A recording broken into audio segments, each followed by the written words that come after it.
Vous recevez l'écrivaine Denise Bombardier. Bonsoir Denise Bombardier. Oui, bonsoir. Merci d'être en ligne avec nous sur Europe 1. C'est une histoire donc qui ressurgit aujourd'hui. Nous parlons de l'écrivain Gabriel Matzneff, 83 ans aujourd'hui. Il a longtemps été une figure très prisée du milieu littéraire. Il décrivait dans ses livres, très librement on va dire, dans les années 70, ses penchants pour les jeunes filles et aussi les jeunes garçons. Aujourd'hui, l'éditrice Vanessa Springora raconte dans son livre Le Consentement, qui sort chez Grasset la semaine prochaine, l'emprise que l'écrivain a eue sur elle. À l'époque, elle n'avait que 14 ans.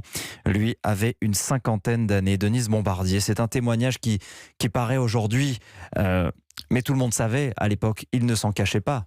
Mais pas du tout, ça se savait, ils avaient qu'à lire ses livres. Mais évidemment, il disait qu'il faisait de la littérature, on le décrivait comme un des plus grands, sous la plume de ses amis bien sûr. J'ai lu que c'était un des monuments de la littérature française du XXe siècle. Et tout le monde savait que ce qu'il racontait dans ses livres, c'est ce qu'il faisait vraiment. Évidemment. Mais Vanessa, moi j'ai lu le livre de Vanessa Springora. Vanessa raconte qu'elle a retrouvé sa propre correspondance à elle, mais dans ce qu'il appelle des romans. Mais intégralement, il la cite intégralement parce qu'il lui demandait, et il devait demander ça à plusieurs de ses jeunes compagnes, enfin de ses enfants, moi j'appelle ça des enfants, je vais vous dire franchement, 14-15 ans, c'est des enfants. Elle avait 13 ans et demi quand c'est arrivé. Il lui demandait de lui écrire. Elle écrivait une lettre, deux lettres par jour. C'était quoi? C'était de l'emprise? De la fascination, de l'emprise? Il prenait toujours le même genre de jeunes filles. Des jeunes filles qui avaient des problèmes à la maison, qui avaient des problèmes avec leurs parents. Mais qui n'a pas de problème avec ses parents à l'adolescence? Quand on n'en a pas, on en crée. Et évidemment, dans son cas, elle, son père avait quitté sa mère, mais enfin, c'était très, très compliqué dans le couple. Et sa mère était une femme un peu particulière, elle en parle dans son livre.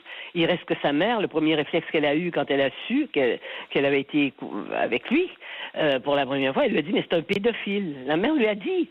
Et puis la mère a continué, l'a invité, il se retrouvait chez elle avec sa fille et la mère. Mais Vanessa, je sais qu'elle voit encore sa mère.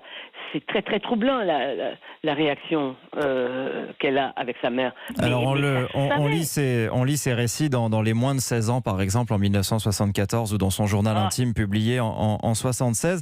Et un jour, Denise Bombardier, vous vous retrouvez en face de Gabriel Matzneff sur un plateau de télévision, sur le plateau d'Apostrophe, l'émission de Bernard Pivot. Et Bernard Pivot l'interroge sur ses comportements, cette attirance vers les lycéennes et les minettes, comme il dit. Pour les minettes, oui. Et sur le plateau, vous allez le confronter, mais vous êtes, semble-t-il, la seule choquée à ce moment-là. Oh ben j'étais la seule qui ait pris la parole et j'étais là pour prendre la parole parce que j'avais lu son livre au complet. Et j'avais prévenu mon éditeur qui m'avait, lui, à son tour prévenu en disant « ça va nuire à ton livre et ça va nuire à l'écrivain que tu es pour les livres suivants ».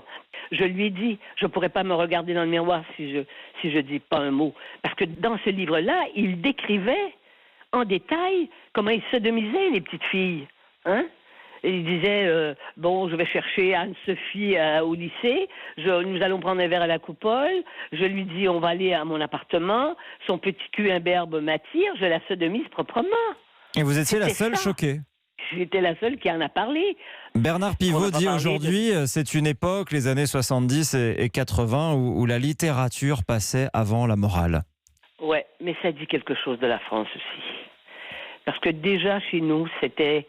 Je veux dire, d'ailleurs, une des premières choses que j'ai dites, je crois, c'est j'ai l'impression d'être sur une autre planète, moi. J'arrive du Canada, du Québec. Et ce que j'entends, j'étais décalée. J'étais totalement décalée.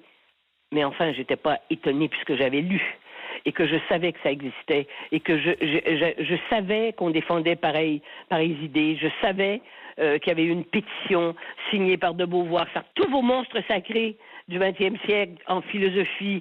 Je sais que même Jacques Lang avait signé cette pétition dans les années 77, je crois, pour en quelque sorte décriminaliser les rapports entre les enfants et les adultes, sous prétexte qu'il fallait jouir sans contrainte. Je reviens au coup de gueule que vous passez ce soir-là à la télévision. Est-ce que finalement il a eu des conséquences? Qu'est-ce qui s'est passé ensuite après l'émission? Il y a des gens qui vous ont appelé?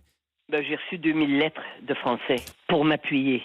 Mais j'ai aussi reçu des lettres d'insultes Et j'ai été dans les journaux dès les jours qui ont suivi.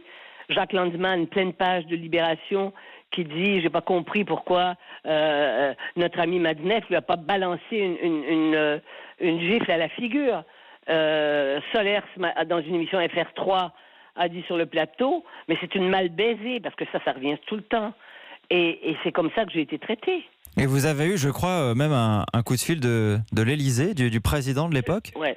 Oui, j'ai été convoquée à l'Élysée cette fois-là. Parce que moi, je connaissais personnellement le président Mitterrand. Et quand je venais à Paris, il m'arrivait d'aller à l'Élysée et il me recevait ou je le croisais nous avions des amis communs, ça m'est arrivé aussi. Qu'est-ce qu'il vous en a dit ? Cette fois, Qu'est-ce qu'il avait pensé de votre intervention à ce moment-là ? il avait un message à passer. Il m'a dit « Ah, ce Matzneff, il est vrai que je lui ai reconnu à une certaine époque, je lui ai reconnu quelques talents. Malheureusement, il a sombré dans la religion orthodoxe et la pédophilie. » Voilà le message qu'il voulait passer. Et c'est la seule fois où l'Élysée a émis un communiqué officiel disant que Denise Bombardier avait été reçue à l'Élysée.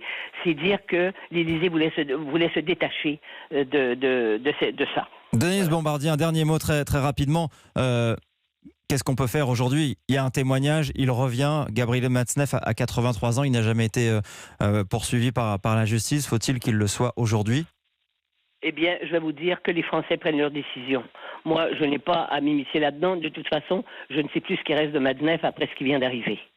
Et avec le livre magnifique, courageux, extraordinairement bien écrit de Vanessa Springora, qui a survécu, même si elle a été flétrie à 13 ans et demi. Voilà. Vanessa Springora, donc, qui sort donc Le Consentement chez Grasset. Ça sort le 2 janvier, donc la semaine prochaine. Merci Denise Bombardier d'avoir été en ligne avec nous ce soir. Je vous en prie.